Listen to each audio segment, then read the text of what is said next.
What is up, my ninjas? I am STRYDENT, and welcome to my Cobra Convergence 2 review of the 25th anniversary Cobra ParaViper. Now, before we get into the review proper, I want to give some shout outs to the other people involved in Cobra Convergence 2. I want to give a shout out to FormBX257, Half the Battle, JoeFan82, G.I. Joeberg, Sanitarium Productions, and last but not least, the guy that put this all together, Hooded Cobra Commander 788. You are a brave soul, sir. This was a lot of work getting everybody together, and your scripts and all the ideas for how to incorporate everybody. You're crazy, but in the best way possible, and I appreciate that craziness. Thank you so much for involving me, and I hopefully will do this again. So without further ado, let's get into the review. The Cobra ParaViper. This guy's awesome. He is essentially Cobra's Halo jumper. They are pretty badass elite soldiers that drop in behind enemy lines. Halo stands for high altitude, low opening. These guys are essentially the, I keep saying essentially, but they're the saboteurs. You drop them in behind enemy lines and they wreck shit. That's the point. These are guys that I could imagine some amazing action sequences with Joe bases being stormed by these particular soldiers. You know, you drop in, I don't know, 10, maybe 20 of these guys. Most of them obviously aren't going to make it, but they're those kinds of soldiers, which makes it kind of awesome that, you know, these guys even exist. Here is the packaging. For those of you who need the packaging, you know me, I don't focus on packaging. I just like the art on this one, so I had to show it. Right off the bat, they look tactical and functional and very real world. All the gear that you're seeing, Halo gear right there. I mean, 100%. They didn't skimp. The colors are, you know, in areas they're bright, but it's so they can follow and see each other in the night sky. As far as, you know, just the overall look of these guys, man, paratroopers, I like paratroopers. I didn't realize how much I liked paratroopers until ODC and I talked about his collection, because he really digs the paratroopers as well, but we don't like the same ones. He likes Crazy Legs, and there was another one. I think it was the original Ripcord. I'm not that huge of a fan of either of them because they never really did that much, in my opinion. But I like these guys a lot. I've always liked them. Big ups to Jason at Big Fun. He helped me get all of these. He had amassed a collection just before I walked in the door. He had just come in, they were pricing, and I was like, I want those. And he hooked me up, so thank you, homie. But these guys are badasses, and it's pretty awesome to see them, you know, integrated into your Cobra ranks. But, you know, sit down, get something to drink, eat, and I'm going to go through all the good, the bad, the ugly, if there's any, and why you need to have them in your collection as well.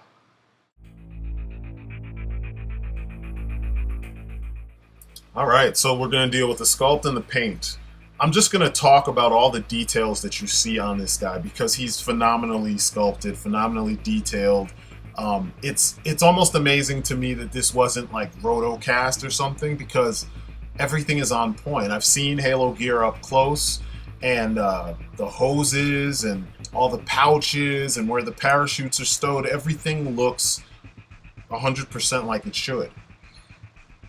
Nothing feels too bulky on the figure to the point where you can't actually maneuver him and pose him. The hoses sometimes get in the way with certain poses, but you can always remove the helmet and tuck the hoses, and I'll show you a little bit more on that later. But masterfully done, masterfully painted for the paint that is on him. It's not that much. Sometimes I wish they would paint the little seams and such like you see here, and the wires and things, and the ripcord on the parachute. But, you know, honestly, I don't need them to. I mean, if they're Halo jumpers and they operate mostly at night, who cares? They know what's there, and they know where it is, and they know how to work it. I love the detail of the watch, the fact that they went in and made sure that they painted the watch reflective silver material so that we would notice it. I like that. That's the stuff that I look for. It shows that they are trying to wow you with their prowess. They're trying to say, look what we can do. Take this in, you know? When you turn the figure to the back, you just see a ton of detail once again. Every little pocket, pouch, the backup parachute, it's all there and it looks great. I mean, you can't really ask for anything more. And I noticed this figure from from the Rise of Cobra line. That's how I got a hold, or that's how I got on my radar. But the Rise of Cobra one is just a repainted, remolded version of this. I love the fact that everything on this guy, you've got clips, you've got, or magazines for those of you who need that. You got your clips, you got your fins for if they land in water. You've just got everything there that proves this guy is prepared to do damage once he touches down. And I love this. This is kind of like if you look at my Cobra army, what I use to make up my Cobra ranks, you'll see that a lot of my guys are set up so that they are, you know, prepared to do the most damage in the area that they specialize in, you know. When you take off all the gear, you have a very basic design because he's wearing a flight suit. He's got the fins to help direct him when, you know, in the air on his arms and stuff while free falling and whatnot. Everything else is there. The balaclava is really nice. It's that ribbed balaclava that we've seen pop up all over Rise of Cobra. And I'm sure there's at least one Firefly or one Beachhead with this head. But all the parts work together for the whole, and I love that. The knife, obviously, is still part of the base body. You know, it's glued on. The knife itself is removable, and it's a different knife than what you normally see, and I'm pretty sure I get to that later. You flip him around, look at his back, same detail. It's just the flight suit. You've got nice little accents. I love the way the knee pads are one color, so the actual knee joint itself is the same color, and it just looks like an accent, you know, on the back portion of the figure. It works. This guy works through and through, and you know, there's nothing to be desired in this sculpt and this paint. It's awesome. Alright, let's talk accessories. Dude comes with a nice bunch of accessories. They're all very specific. It's not like he comes with a whole bunch of extra crap that he doesn't need that's going to go into your box of junk, you know. Most of it we've already gone over. Here is his file card for those of you who would like to pause and read what this file card says. It just goes back over what I was explaining to you about them being extremely elite and them being halo jumpers and saboteurs as well. Here are the fins, both guns, and of course the figure on the stand. There's no paint on any of these things other than the figure, but you don't really need it. We went over the halo jumping gear itself, the harness, the parachute area, and the helmet with the hoses. Now I've pulled out some of the hoses so that you can see that you can remove the hoses from the helmet and just push the wires out of the way if you need him to assume certain poses while still wearing this gear. But when you get up close on, you see all this detail, man. The little pouches over there, the little buckles, the visor. It's just all masterfully done. And then you can see where the hoses plug into the helmet. It's beautiful stuff. You could put some glue in there if you want it to stay, and I did that with a couple of them. Here's his MP5. It's or some people call it an HK5. It's the Heckler & Koch MP5. It's a submachine gun, very high rate of fire, pretty decent sized clip. And this is his paratrooper rifle. This is an odd one because it's an old ass rifle. Very old. From World War II, I want to say, 1942. It works, though, for the aesthetic that they're going for with these guys, you know, because it looks really violent. I like that the stock folds up. I love the fact that there's a bayonet on the end. I mean, like I said, could you imagine the action sequences with these guys dropping into a Joe base, coming at the Joes unsuspectingly, and the Joes are, you know, using whatever's around to try to fend these guys off. Also, the clip is removable. But the gun itself is called the FG-42. This is the Mark II, which is the more modern version, which came after World War II. And I'm not even going to begin to try and pronounce the full-on German name. FG is an abbreviation for this long name. But it translates to, or it's commonly just called the Paratroopers Rifle Model 1942. So it is a real-world gun. It also is, it looks like the basis for the guns that stormtroopers used to use in the old Star Wars movies.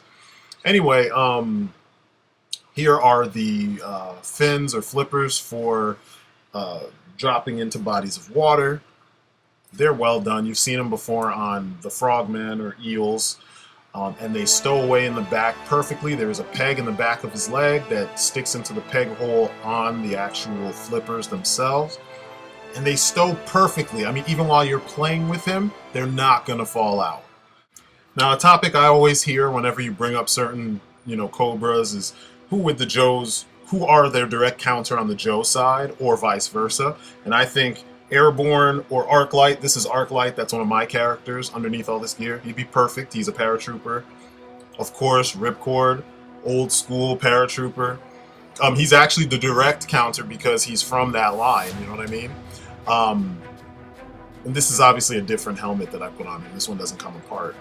And then for all of us modern buffs, guys like Skydive. And I think Skydive has like the obvious advantage over those guys with his jetpack and his wings and, you know, just more armor. He just would be, it'd be a beautiful fight to see. Now, as beautiful as these figures are, I do have some problems with them. And the problems typically it's a combination between articulation and the shortcomings of the gun. Look how beautiful that looks. Just imagine 10 of those guys fanning out through, you know, hallways and such, getting ready to just, you know, go ham on whoever comes near them. Now, when you have the buttstock folded, it's perfect. There's no problems. They hold it perfectly because nothing is bumping up against anything else. They're looking right down the sights, down the length of the gun. They look professional as hell, but it's when you fold it out, the buttstock is too long, so I have it resting on top of his bicep here. It should be nestled in between, you know, his shoulder and his arm, you know, adding support for that kickback, just like you see here with STRYDENT. Now, I think it's that they made the buttstock on the FG, they made it too long. And that's a typical problem with a lot of Joe weapons, and you don't have that with Marauder's weapons. Now, sometimes you can force it, but then you force it, then the other hand releases because he only has so much range of motion with his gear on. Whereas, once again, I'm going to use STRYDENT. STRYDENT, you know, same, he's got bulkier body, but he can stay holding on to the support portion of the gun, the grip of the gun. I mean, there's multiple ways to fix this. You know, you could give him double jointed elbows, which I've been clamoring for a long time. You could do that in conjunction with the hidden, you know, joint, the hinge joint. When they're at rest, it's fine. Like I said, as long as the buttstock is folded. Also, notice that the magazine is sticking out and I have the gun in the other hand. That helps, but for some reason on this side, it's hard to get him to aim properly.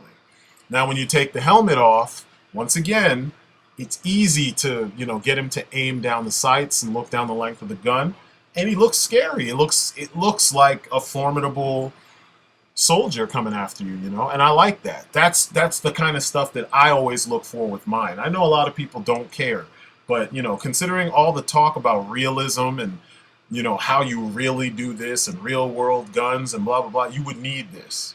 Now, earlier I mentioned that you can tuck the wires away so that they're not in the way when you take off the helmet and disconnect the hoses. This is one way to do it. The top ones you can tuck underneath where the bottom ones connect, and then the bottom ones, you just tuck them behind his legs.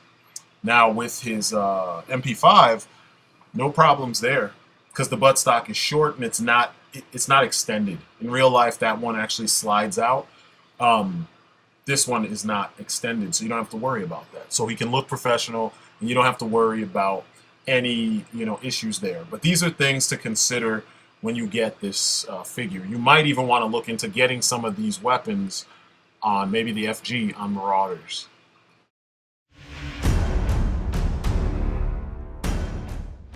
Now, I did mention that I first caught wind of this figure from Rise of Cobra because that was my jumping back on point. I like the Rise of Cobra color scheme better. I know there's all this talk, but there's more paint on this thing.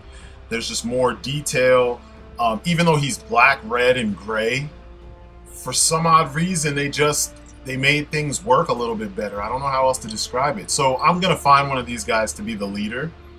Like it'll be a unit and they'll be the leader. Here are his weapons. I meant to mention, or his accessories, the goggles do come off. I glued mine on because you really can't do much with them. You stretch them too much to pull them over the helmet and you screw them up and they fall off. He also came with this oversized, I don't know, it's like a glider thing with a propeller. I guess they hold on to that and can propel into wherever they need to go, and it's got a launcher. That was a big thing with Rise of Cobra, but alternate versions. So the bottom line is, if you like variety in your ranks, your Cobra ranks, and you like tactical figures that represent their real world function, the real world equivalent really well, and you want this with Cobra, these guys are a no-brainer. I mean, there's no reason why you wouldn't have Halo jumpers on your Cobra side. I mean, granted, we have troopers in the past that have come with parachutes and such.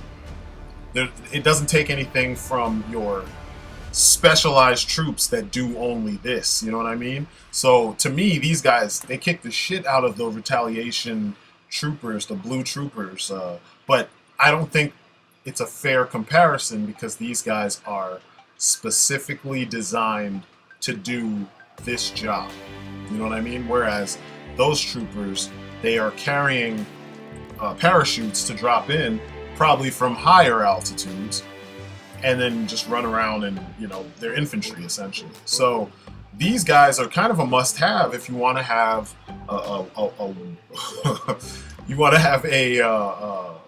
what word am I looking for? A well-rounded Cobra army. I love the design. I love how tactical these guys feel, and I just love how mean they look. Everything from their MP5s. I mean, if you've ever played anything, because I'm not going to talk about real life, but if you've ever played anything where people are running around with MP5s, you know how effective those things are. I mean, the clip goes dry quick if you spray, but they're effective. And then with the big old FG-42s, man, like, that's just a violent looking weapon. And also, I mean, look at this.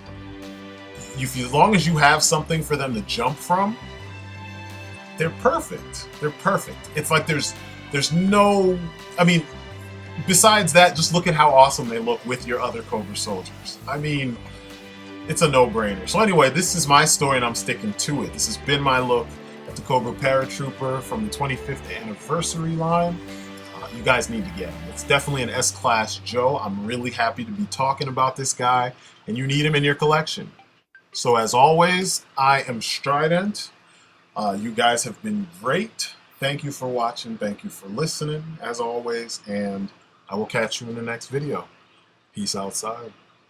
If you enjoyed what you saw, please give it a like, a share, let your friends know.